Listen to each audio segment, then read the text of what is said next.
Jailer 2 படத்தின் அறிவிப்பு வெளியாகும் என எதிர்பார்ப்பு. சூப்பர் ஸ்டார் ரஜினிகாந்த் நடிப்பில் கடந்த 2023 ஆண்டு வெளியான படம் ஜெயிலர். இந்த படம் மக்களிடம் மற்றும் வசூல் ரீதியாகவும் படம் வெற்றி பெற்றது. இந்த படத்தை நெல்சன் இயக்க சன் பிக்சர்ஸ் தயாரித்திருந்தது.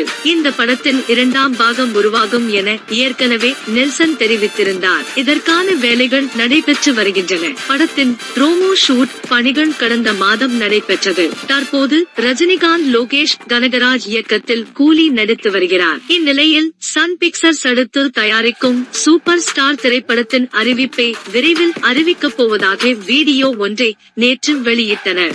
இந்த நிலையில் இந்த ப்ரோமோ வீடியோவை வரும் ஜனவரி 14ஆம் தேதி மாலை 6 மணிக்கு வெளியாகும் என படக்குழு வெளியிட்டுள்ளது. ஜெயிலர் படத்தில் ரஜியுடன் விநாயகன், ரம்யா கிருஷ்ணன், தமன்னா, யோகி பாபு, மோகன்லால் உள்ளிட்டோர் நடித்திருந்தனர். அனிருத் இசையமைத்திருந்தார்.